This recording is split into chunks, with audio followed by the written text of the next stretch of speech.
Chapter 67, 4th Year, February, Part 2. Remus almost missed what happened because everyone in the crowd immediately stood up, jostling to see the disaster unfold. Fortunately, when Remus stood up, he was a good deal taller than those around him. Sirius tried. No one could deny that. The moment he saw the bludger hit Regulus, he bent flat on his broom and shot forward as if the devil was at his heels, faster than Remus had ever seen anyone, even James, fly. In fact, Sirius gathered such a speed and at such a terrifying vertical angle that Remus felt sure he was going to crash to the ground too, and his stomach lurched with fear. Sirius was too late, but Madam Hooch was not. She stood on the grass, wand raised, and managed to slow Regulus's descent, so that his body appeared to be falling through water, not air. By the time Sirius hit the ground, dropping his broom and pelting towards his brother, Regulus was lying so peacefully he could have been sleeping.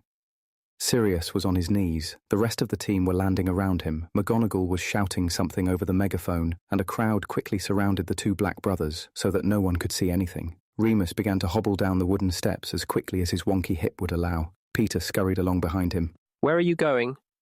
He panted. "Sirius," was all Remus could think to say. But once they reached ground level, they couldn't get onto the pitch.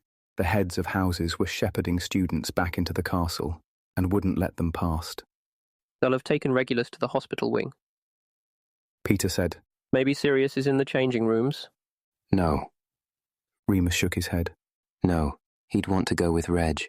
He probably thinks it's all his fault." "Well," Peter looked up at him. "he did hit the bludger, didn't he?" Remus clenched his fists and fought the urge to hit Peter.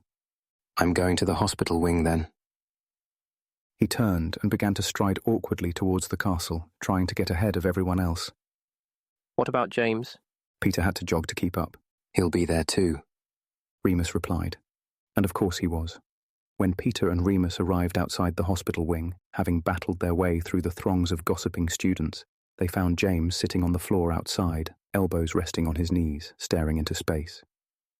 He was still in his Quidditch robes, his cheeks were still flushed from flying, and his hair was a mess. "Is he okay?" Remus asked at once, and he wasn't sure who he meant. "Yeah, think so. James looked up at them in dazed surprise. Knocked out cold, though. Pomfrey won't let me in." "Sirius?" "Yeah, he's in there. Thought I'd better wait. Slughorn's contacting their parents, so..." He shrugged. "Thought I'd better be here." "We're all here." Remus said firmly, sitting down next to James with some difficulty. His hip was really sore now. The pain shot all the way down from pelvis to ankle. Peter eventually squatted down too, and they waited. "Did you see what happened?" James asked, finally. "I was on the other end of the pitch. I didn't..." "A bludger," Remus said. "Mulciber hit one right at Sirius. It had to be a foul. Sirius hit it back at him, but Mulciber got out of the way, and Regulus was right behind him. Sirius can't have seen him. It was an accident. It was horrible." "Shit," James said. They were quiet for a bit longer. It was starting to grow dark, and the candles in the sconces along the wall opposite began to light themselves. Remus wondered what James and Peter were thinking. Were they more worried about Sirius than Regulus, like he was? He felt a bit guilty, but Madam Pomfrey had been putting him back together since he was 11 years old, and he didn't think that a bludger to the head was beyond her abilities. What concerned him more was the state Sirius would be in. He had thrown hexes at Regulus 100 times, but he had never, ever hurt his little brother intentionally. This hadn't been intentional either, but Remus knew in his gut that Sirius wouldn't see it that way. They were disturbed from their thoughts by the quick clacking of high heels on flagstones and Professor McGonagall's worried voice coming around the corner. "Please, Walpurga, he couldn't be in safer hands with Madam Pomfrey. It's really best that he isn't moved." "I think I shall be making the decisions here, Minerva." That cold, low voice replied.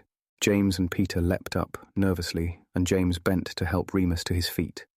None of them had seen Sirius's mother since that awful Christmas 2 years ago, and their terror of her was still fresh. McGonagall and Mrs. Black came marching around the corner, Walpurga in her thick black travelling cloak and sharp high-heeled boots. She had that same look of cruel superiority Remus remembered, but her forehead was creased too, and her hair wasn't as neat as usual. She was accompanied by a small, elderly wizard with a long trailing beard, carrying a heavy-looking dragon skin case. Walpurga glanced at the three boys waiting outside the hospital wing, and Remus held his breath, but she didn't seem to think it worth her time, and strode past, pushing the wooden doors open with both hands and marching inside. Remus, James, and Peter peered in from the hallway to watch the scene unfold. McGonagall and the bearded wizard hurried in after Mrs. Black. Regulus was lying in a bed, and from what they could tell was still unconscious, or maybe just sleeping. With his eyes closed and at a distance, he looked remarkably like Sirius, which made Remus's stomach lurch again. But Sirius was sitting beside him, wide awake in his red Gryffindor robes, one foot propped up on a stool. He looked very pale and much smaller than usual. His eyes were red.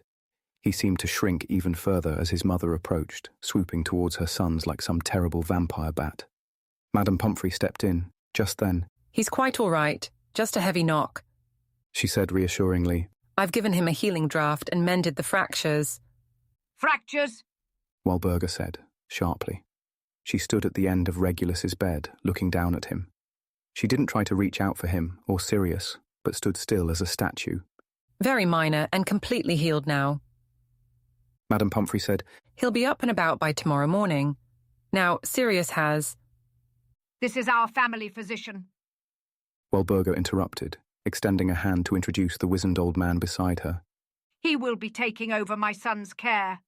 I'm taking him home as soon as he has been thoroughly examined.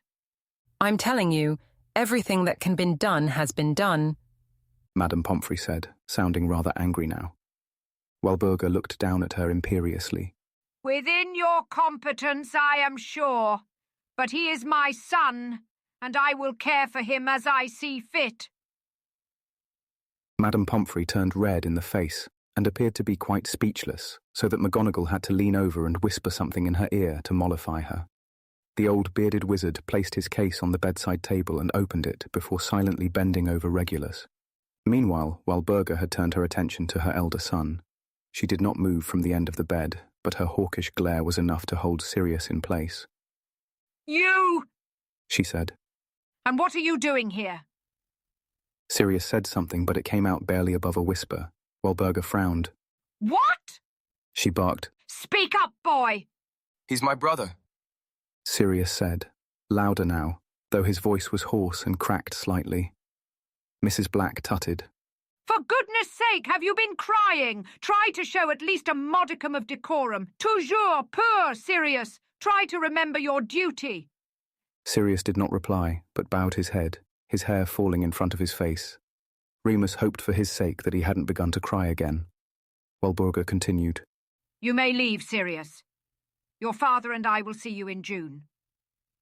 With that, she turned back to Regulus and did not acknowledge Sirius again. James started forward, unable to watch any longer, but Remus held back with Peter. It didn't feel like his place, somehow. He didn't have the right.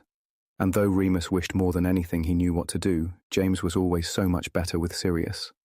McGonagall had apparently seen James and acted quickly, placing a hand on Sirius's shoulder and gently guiding in out of his chair and towards the doorway. He was limping, slightly. Madam Pomfrey joined them halfway and handed Sirius a draught too. "Straight up to bed and drink every drop, you hear me? You shouldn't be in too much pain, but it'll be uncomfortable tonight." Sirius nodded, wearily, not speaking. James clapped him on the shoulder and squeezed, then nodded to McGonagall. She looked like she very much wanted to say something, but held her tongue, only glancing back at Regulus and Mrs. Black. She would keep an eye on the situation, Remus was sure. She would let Sirius know if anything happened. The four marauders walked most of the way to Gryffindor Tower together in dead silence until they came to a dual staircase, and Peter suddenly said, We've missed dinner. James and Remus glared at him, and he looked very hurt. What I meant, he squeaked angrily, was that I'll go down to the kitchens now and get them to send something up. If that's okay with you two? Nice one, Pete, James said, apologetically. Remus just ducked his head, looking away. Peter turned tail and headed downstairs, while the other three kept going upwards. It was slow progress considering two of them had pronounced limps. Right state we must look, Sirius muttered, humorlessly, as they paused on one of the landings for a breather. What's wrong with you anyway? Remus finally asked, rubbing his aching hip. Broke my ankle. Sirius said. Landed too hard on it. James winced. Sirius shrugged. Can't feel it, just a bit wobbly. When they finally reached their bedroom, Sirius locked himself inside the bathroom to shower and change. Peter shortly reappeared, laden with sandwiches, fruit, chocolate, cakes, and everything else he could carry. Bunch of girls down there want to see Sirius. He huffed, dumping everything onto his bed. There's a gang of second years all making him get well cards. Told him to bugger off. Thanks, Pete. James said. You're a good mate. Peter smiled finally. He nodded at the closed bathroom door. He okay? He will be. James sighed, stripping off his Quidditch robes, leaving them in a pile on the floor. In just his vest and underwear, he grabbed a chicken sandwich from Peter's bed and bit into it hungrily. Remus and Peter took this as permission and followed suit. Sirius was in the bathroom for a long time, and they thought it best to leave him to it. James changed into his usual clothes and began tidying Sirius's eternally messy bed. Remus helped, collecting up the scattered books and half-finished essays. He would finish them, Remus decided. He would do all of Sirius's homework for the entire week, if it helped at all. I fucking hate his family, James said suddenly, as he shook out one of Sirius's pillows. His mum's even worse than mine. Peter sniffed. Remus began to sort through Sirius's notes, smoothing out the parchments and trying to make sense of what was due when. The bathroom door clicked, and Sirius emerged in his pajamas, his hair wet and combed back. You hungry, mate? Peter asked, nervously, offering a plate of sandwiches. Sirius shook his head and walked towards his bed. Just gonna go to sleep. He murmured, pulling the curtains across. Sirius. Remus burst out, before he completely disappeared from view. Sirius stopped, staring at him through the gap in the hanging. Remus chewed his lip. It wasn't your fault, he said. I was watching. It was an accident. You were both just so focused on the game, that's all. Sirius looked at him, his face soft after the shower, his eyes tired and dark. He smiled gently and shrugged. Still did it. Then drew the curtains tight shut. The Quidditch game was declared incomplete, and both teams agreed to a rematch once the Slytherins had found another seeker. The next morning at breakfast, the Slytherin captain received a howler from Walpurga Black, accusing him of putting her son in danger. Regulus was not present, and rumours abounded, but McGonagall had privately told Sirius that all was well. Mrs. Black simply wished to keep Regulus at home for a further week as a precaution. Sirius carried on about his day, but the light in him had dimmed. He didn't hex anyone, make jokes, or even talk out of turn in his lessons. He simply pushed through, as if sleepwalking. Remus was starting to wonder whether it was still the shock of the accident, or the anxiety of having to face his mother inside Hogwarts. That night was the full moon, so Remus could be of little help to Sirius. Actually, he was a little bit glad to have the excuse to get away from the dorm room, which had become a dismal, quiet place, while Sirius was in his mood. Remus wasn't the only one. Peter kept slipping away to visit Desdemona. Perhaps it was all of the quiet, all of the unsaid things and unresolved tension, but February's moon was a bad one. Remus awoke with his throat burnt raw from howling, splinters under his fingernails and bruises all over. Lately, he'd noticed that the older he got, the more he was able to remember after the transformations.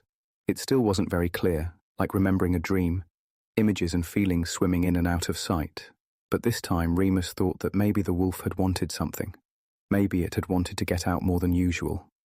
He lay in the hospital bed trying to remember, feverish and headachy, too uncomfortable to sleep, sheets twisted around his ankles like manacles. Morning, Moony. A soft, sad voice spoke to him. He had to rub his eyes and blink a few times before he even realized it was Sirius. Morning. He slurred, groggy from whatever painkiller he'd been supplied. It always made his accent slip, which he hated. What you doing here? Sirius sat on the end of the bed and stuck out his foot. Check up on my ankle. It's fine now. Oh, good. Remus nodded, trying to pull himself up into a sitting position and failing miserably. How was it? Sirius asked, gesturing broadly at Remus's body. Fine. Remus replied. Normal. James here too? Nah. Sirius looked down at his shoes. Giving him a break from me. I don't think he minds. I do, though. Remus nodded. He didn't like being fussed over either. Moony? Yeah.